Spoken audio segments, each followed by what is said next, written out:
온라인으로 이렇게 함께 송구영신 예배를 드리게 되었는데요. 우리 옆에 계신 분들을 서로 축복하도록 하겠습니다. 한 해 동안 수고 많으셨습니다. 수고 많으셨습니다.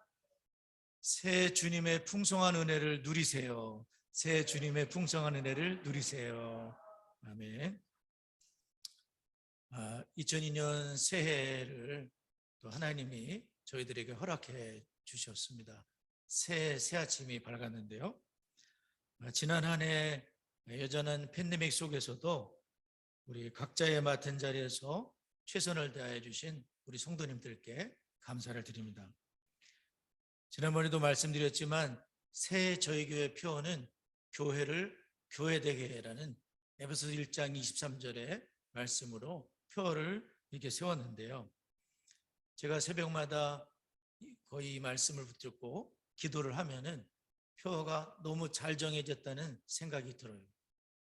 참 이 팬데믹 상황에 교회가 많이 어려워지고 또 성도님들이 힘을 잃고 그런 상황에 교회가 본질을 회복하고 교회로서의 역할을 감당하는 게 얼마나 중요하겠는가 그런 생각을 해보게 됩니다. 여러분이 가져가신 분도 계시지만 달력을 보게 되면 달력도 참 잘 된 것 같아요. 달력의 전체 그런 표지는 새롭게 하소서라는 건데, 물론 이제 이미 만들어진 것을 저희들이 골라서 이제 교회 이름만 새긴 건데 내용도 상당히 좋은 것 같습니다. 매달마다. 첫 번째 달은 그 주제가 온전한 예배가 회복되게 하소서입니다. 얼마나 좋습니까? 그죠? 코로나로 인해서 예배가 무너져 내렸는데 온전히 첫 번째는 새롭게 되기 위해서 우리가 예배를 회복해야 되겠다. 굉장히 달별로 내용이 살펴보시면 참 좋습니다. 그래서 참 달력을 고르는 것도 표어를 정하는 것도 하나님이 인도하셨다는 그런 생각이 들어요. 이 표어는 교회를 교회되게 하는 표현은 제가 어느 특강을 들으면서 내년도 표현은 이거다. 그런 마음에 감동이 왔어요. 그래서 우리 수원 창성교회가 올해 2022년도에는 교회가 교회답게 세워지는데 또 한 해 동안 하나님이 허락하신다면 저희들이 최선을 다해서 또 노력을 해야 되겠습니다. 올해 우리가 주님께서 허락하셨는데 올해에도 매달, 매주, 매일, 매순간 하나님의 은혜가 필요한 것은 우리가 너무나 잘 넘어지고 쓰러지는 연약한 저희들이기 때문에 그렇습니다. 그래서 우리는 하나님께 항상 은혜를 구하고, 저도 이제 연말이 굉장히 바빴고 연초가 바쁘잖아요. 제가 감당할 수 있어야 되는데 참 역부족입니다. 그래서 하나님 지금 필요한 은혜도 주시고 연말에 필요한 은혜도 주시고 연초에 필요한 은혜도 주시고 매달, 매주, 매일, 매순간 은혜를 달라고 하나님께 기도를 드렸어요. 은혜를 주시는 것 같습니다. 그래서 하나님께서 그때그때마다 인도해 주시는 것 같아요. 우리가 그 은혜를 구하기 위해서 특별히 연약해진 우리의 무릎을 튼튼하게 일으켜 세우고 또 주님의 은혜를 구하며 나아가야 되는데, 얼마 전에 제가 갓피플 그를 보면서 이런 문구를 봤어요. 제가 휴대폰에 저장을 해놨는데 Let's pray, 기도합시다라는 그러한 용어로 써 있고, 기도를 한다면 실패도 합력해서 최선이 될 것이다. 그러나 기도하지 않는다면 성공해도 그 성공 때문에 망하게 될 것이다. 좀 그렇죠? 기도한다면 실패해도 합력해서 최선이 될 것이다. 기도하지 않는다면 성공해도 망하게 된다는, 좀 듣기 거북한 말이죠. 사실입니다. 그 요셉에 대한 것도 그래요. 요셉에게 가장 중요한 분은 하나님이셨다. 아무도 돌아보지 않던 구덩이 속에서, 구덩이 빠뜨렸잖아요. 하나님을 붙잡았던 요셉에게는 하나님과 함께함이 그의 인생에서 가장 가치 있는 중요한 것이 되었다. 그래서 죄악의 유혹이 강하게 찾아와도 그것을 이겨낼 수 있었던 것이다. 구덩이에 아무도 도와줄 리가 없었을 때 요셉은 하나님을 꼭 붙잡았을 거예요. 그리고 그 하나님이 내 인생에 가장 중요하기 때문에 유혹이 몰려왔을 때에도 그것을 이겨내면서 죄를 뿌리치고 도망을 치면서 내가 여호와 앞에 어찌 큰 악을 행하여 하나님께 죄를 짓겠습니까? 그렇게 하면서 요셉이 승리했던 것을 알 수가 있는데,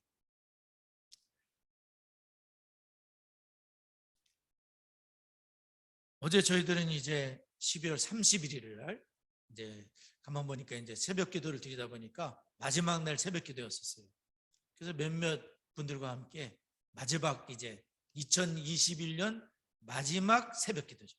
그 새벽 기도를 이렇게 드리게 됐는데, 그리고 교회에서 새벽 기도를 드리지 못했지만 집에서 작정한 분이 있었어요. 연말에 본인은 작정을 하겠다. 그래서 저한테도 기도 제목을 물어보길래 5가지 정도 기도를 줬어요. 근데 그 기도가 응답되는 게 좀 느껴졌었어요. 그 작은 기도지만 하나님이 듣고 계시구나. 그것이 막 저에게 혹은 저희 가정에 하나님이 응답하신다는 게 느껴졌었어요. 참 기도는 헛것이 없습니다. 하나님은 여호와의 눈은 온 땅을 두루 감찰하사 전심으로 자기에게 향하는 자를 위해 능력을 베풀어 주시겠다 했어요. 하나님은 지금도 찾고 계시는 거예요. 누가 연약한 무릎을 이렇게 세우고 정말 이 세상을 이기기 위해서 하나님께 기도하고 있는가? 성공에도 실패하지 않기 위해서 기도하고 있는가? 하나님은 그 기도자를 찾고 계시는 거예요.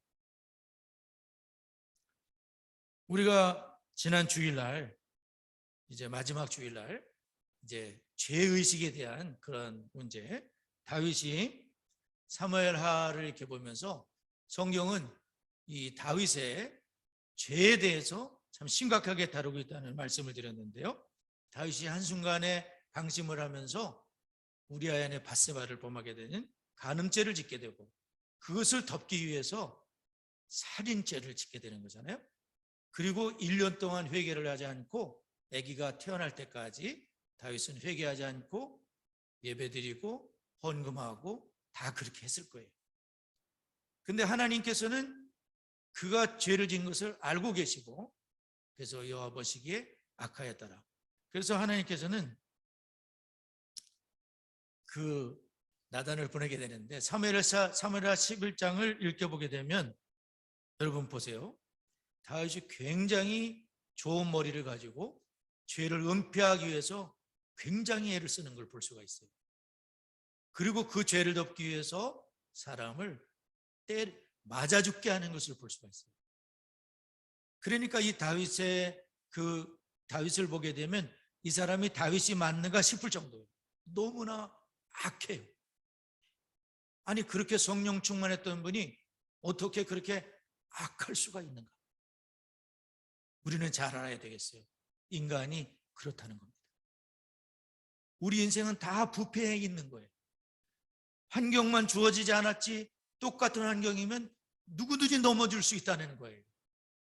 그래서 아더 핑크라는 분이 인간의 전적 부패에 대해서 600페이지가 넘는 책을 썼다 그랬잖아요.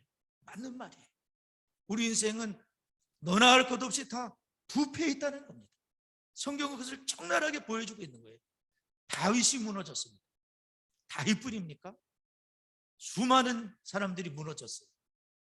의롭당하는 분들도 하나님 앞에 섰을 때는 다 누더기를 걸치고 있는 거나 마찬가지예요.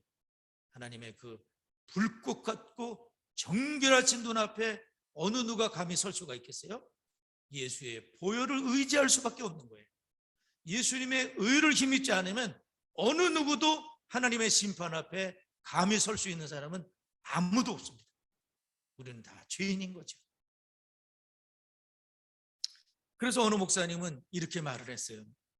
우리가 절대로 잊지 말아야 될 기도는, 하나님, 침 삼킬 동안 틈에도 나를 놓지 말아 주시옵소서. 주님이 나를 놔버리면 나는 넘어질 수밖에 없는 연약한 다윗과 같은 연약한 자이니 나를 붙잡아 주옵소서. 풍선을 크게 분 다음 그거를 놔버리면 어떻게 되죠? 방향 없이 막 이리저리 날아가다 툭 떨어지지 않습니까? 하나님이 우리를 놓아버리시면 우리가 그렇게 될 수밖에 없다는 거예요. 풍선이 빵빵할 때에는 꽤 괜찮은 것 같은데 딱 놔버리는 순간 막 이래다가 그냥 툭 떨어지는 거예요. 그게 우리의 연약한 인생의 겁니다. 우리 속에 있던 죄가 하나님의 영에 제압되어 있다가 하나님이 우리를 놓아버리시면 우리는 이리저리 방종할 수밖에 없다. 우리는 하나님의 구원하심이 없으면 넘어질 수밖에 없는 연약한 존재이다. 예배자리에 예배자로 앉을 때마다 오늘도 우리를 불쌍히 여겨주시고 구원해 주시옵소서라고 기도해야 된다. 오늘 목사님이 그렇게 말씀하셨는데 전적으로 동감을 합니다. 우리는 넘어질 수밖에 없는 연약한 존재들입니다. 주 떠나가시면 내 생명이 헛되다는 것이죠.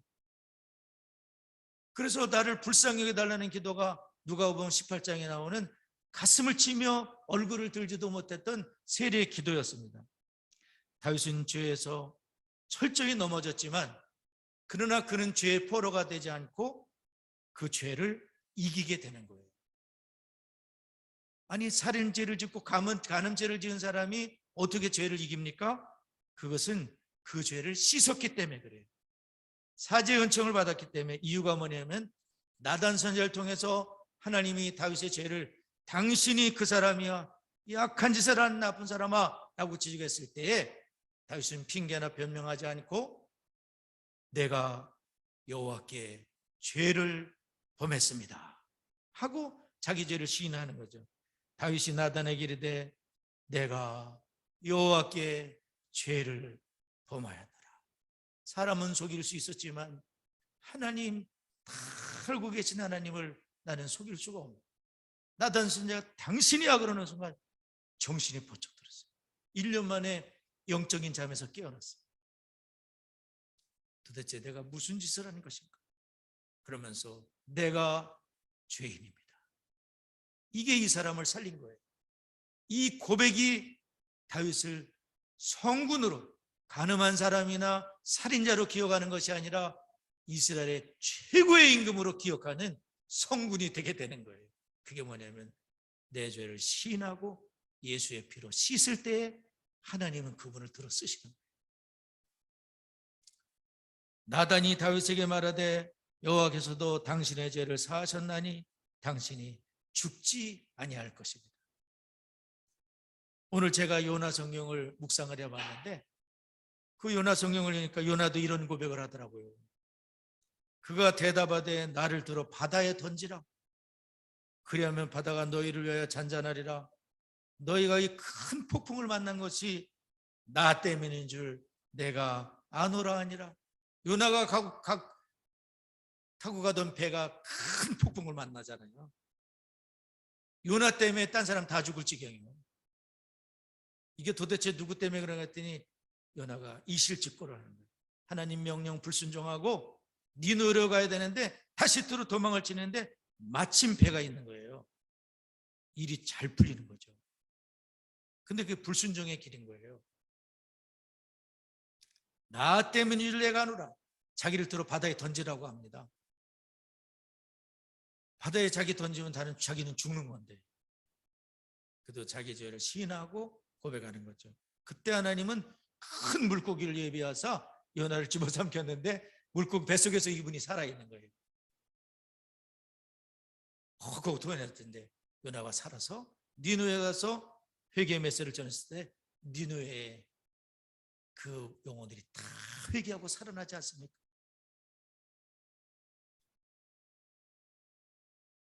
그래서 우리는 우리의 죄를 이기는 길은 뭐냐면은 누구든지 다 범죄를 하지만 이기는 길은 뭐죠? 자백하고 회개할 때에 주님은 예수의 피로 우리 죄를 깨끗하게 씻어주는 줄 믿으시기 바랍니다.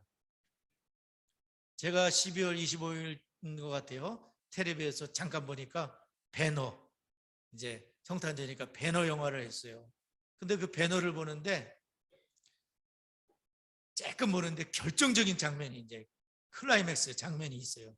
그게 뭐냐면은 예수님이 십자가를 짊어지고 십자가에 못 박히러 가는 길이 예수님이 십자가 나무를 짊어지고 많이 넘어지지 않습니까? 쓰러지고 넘어지고 피투성이가 돼서 예수님이 십자가를 지러 골고다 언덕으로 가는 거예요.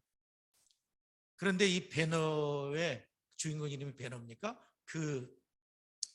그분의 엄마와 여동생이, 배너는 노예선을 타고 원수에 의해서 이렇게 노예선도 타고 집에 돌아와 보니 엄마와 여동생이 안 보이는데 보니까 나병이 걸려 있는 거예요. 빈수가 나병 거기에 가가지고 문둥병이 걸려버린 거예요. 사랑하는 엄마와 사랑하는 여동생이 문둥병을 걸리고 나는 아무 힘이 없는 사람, 나는 아무 힘이 없고 그 병을 고칠 수도 없고 분노가 치밀어 올라요. 도대체 이 지경을 만든 인간을 용서할 수가 없어요. 칼을 가는 거죠. 반드시 복수를 할 것이다. 그런데 그 변호의 장면을 보게 되면 예수님이 십자가에 이제 드디어 못 박히십니다. 그런데 막 천둥 번개가 치고 흑암이 임하고 비가 막 쏟아지는데 예수님의 손에서 피가 흘러내립니다. 찔린 창, 옆구리 창이 찔리셨는데 거기서도 피가 콜콜콜 쏟아집니다. 그리고 그 피가 빗물이 되어서 핏빛이 되어서 흘러가고 있습니다. 그런데 참 놀랍죠.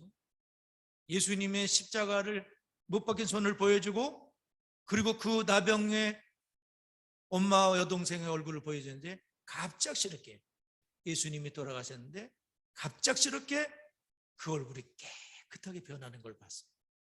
그게 클라이맥스의 장면이거든요. 뭘 말해주는 거죠? 문둥병과 같이 나병과 같이 우리를 갉아먹는, 우리를 문드러지게 만드는, 우리 인생을 망가뜨리는 죄라는 문둥병이 말이죠. 죄라는 나병은 예수의 십자가 피로 씻어줄 수 있다는 걸 보여주는 거예요. 예수의 십자가 피로 깨끗하게, 아주 깨끗하게 잘 씻겨지더라고요. 치료를 받은 거예요. 배너 만드는 그분 아마 그 메시지를 주고 싶었을 거예요. 저는 그렇게 느꼈어요. 단순히 나병이 고쳐진 정도가 아니라 인간의 죄라는 그 무시무시한 질병은 예수 십자가 피로만 씻을 수 있다. 예수의 피가 흘러서 내 죄를 십자가에서 다 해결하신 예수의 피가 우리의 죄를 흰 눈과 같이 양털과 같이 씻겨주는 줄 믿습니다. 그 배너 주인공이 집에 돌아왔는데 거기 있는 사람에게 얘기를 하는 겁니다.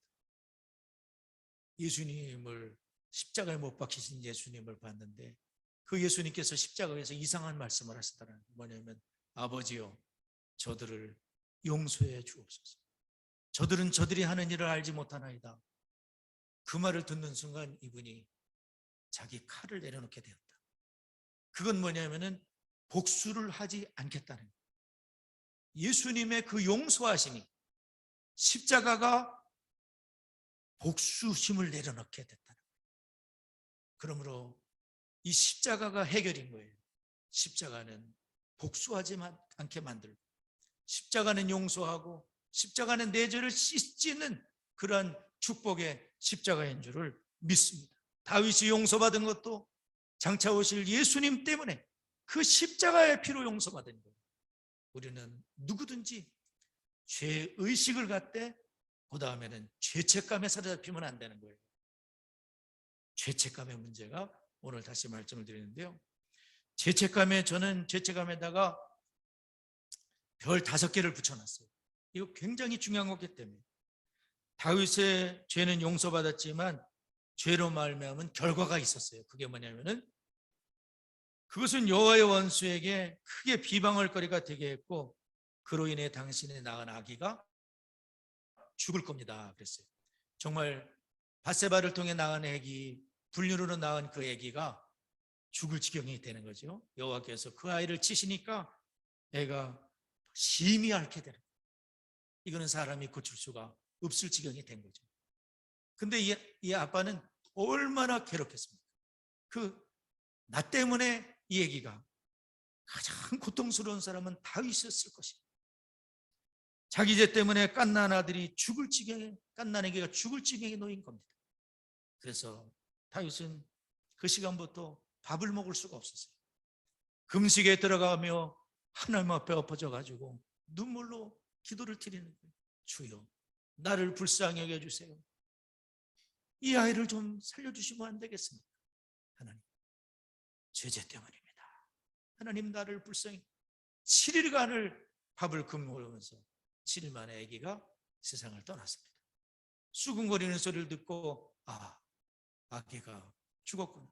근데 죽기 전에 7일을 기도할 때에는 아무리 신하들이 가서 왕이시여 이러다 큰일 났습니다, 안 일어났었어요. 아기가 수근거리는 보고 물었어요. 아기가 죽었느냐? 네, 죽었습니다. 신하들은 너무 걱정을 했어요.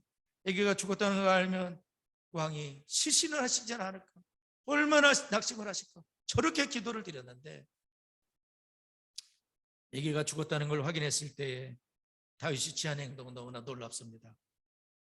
도무지 신하들이 볼 때 이해가 되지 않는 행동을 하는데 너무나 멀쩡하게 행동을 했다는 거예요. 우리 다 같이 20절을 함께 한번 읽어보도록 하겠습니다. 20절 시작. 다윗이 땅에서 일어나 몸을 씻고 기름을 바르고 의복을 갈아입고 여호와의 전에 들어가서 경배하고 왕궁으로 돌아와 명령하여 음식을 그 앞에 차리게 하고 먹은지라. 다윗이 애가 죽었다는데 이분이 실성하고 너무 낙심한 게 아니라 벌떡 일어났습니다. 몸을 씻고 기름을 바르고 의복을 깨끗하게 갈아입고 하나님 전에 들어가서 하나님 경배하나이다. 하나님의 그 주권을 인정하나이다. 하나님이 생사복을 주관하시는 진짜 하나님임을 믿나이다.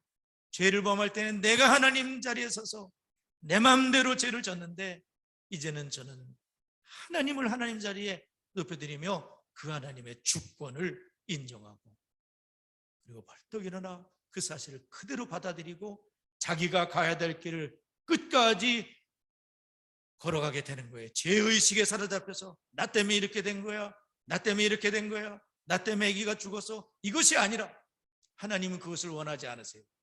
하나님, 우리가 죄책감을 말끔히 씻어버리고, 물론 죄의 결과로 사람이 죽고 아들이 반역을 하고 뭐 여러 가지 있었지만 다윗은 묵묵히 견뎌냅니다. 사울의 집안에서 시므이라는 사람이 막 대놓고 저주를 하는데도 다윗은 그 사람을 죽이지 않아요. 여호와께서 하시는 일을 나는 받아들이겠다 하면서 다윗은 그 모든 것에서 성군이 되기 시작하는 거예요. 하나님은 우리가 죄책감에 사로잡혀서 가던 길을 멈추고 그릇된 길을 가고 아무것도 못하고 그걸 원하시는 것이 아닙니다. 죄사함의 자유를, 예수의 피를 씻으신 그 은혜를 기억하면서 제어를 대적하면서 하나님이 맡긴 사명의 길을 걸어가기를 원하시는 줄을 믿습니다. 아멘. 원수 마귀는 우리가 얼마나 죄와 죄책감으로 넘어지길 원하시는지 아십니까, 여러분? 제가 근래 성경 읽다가 놀란 적이 있어요. 예레미야와 예레미야의 가를 읽는데 예레미야가 2장 16절에 이런 말씀이 있었어요. 네 모든 원수들은 너를 향하여 그들의 입을 벌리며 비웃고 이를 갈며 말하기를 우리가 그를 삼켰도다. 우리가 바라던 날이 과연 이 날이라. 우리가 얻기도 하고 보기도 하였다 하도다. 저는 이 말씀을 보면서 놀랐습니다. 이를 갈면서 기뻐하는 거예요. 하나님의 백성들, 주의 종들이 넘어지면 원수 마귀는 이를 갈며 박수를 치며 기뻐하는 거예요. 우리는 그러므로 죄를 회개하고 죄와 싸우고 그리고 죄책감에 사로잡혀서 살 것이 아니라 하나님 앞에 다윗이 살았던 것처럼, 다윗이 어떻게 살았죠? 역대상 29장에서 봤지만 늘도록 부하고 존귀하다가 돈에 붙들리는 것도 아니고 권세에 붙들리는 것도 아니고 건강에 붙들리는 것도 아니고 전쟁에 붙들리는 것도 아니고 여호와 하나님만을 사랑하고 그 하나님의 성전 지키기 위해서 모든 것을 주님 앞에 드리면서 그렇게 멋있게 세상을 떠나져요. 할렐루야. 멋있게 죽잖아요. 죄책감에 사라졌던 게 아니에요. 죄의식은 갖고 있었지만 그것을 완전히 극복했다는 말씀이에요. 이제 말씀을 맺겠습니다. 우리에게는 혼자 신앙생활은 안 되고요. 교회가 필요한 이유는, 교회는 어머니라 그랬어요. 교회는 어머니와 같은 곳이에요. 그래서 교회가 반드시 필요해요. 어머니의 돌봄이 필요하지 않습니까? 애기들한테는 어머니 같은 것이 교회예요. 그리고 공동체가 필요해요. 공동체가 우리 스스로는 살 수가 없어요. 공동체, 목장이 필요하고 주일학교가 필요하고 학생회가 필요하고 청년들의 모임과 예배가 필요한 이유입니다. 넘어지기 때문에 서로 붙잡아주고 챙겨주고 한마디 거들어주고 위로해주고, 그게 교회입니다.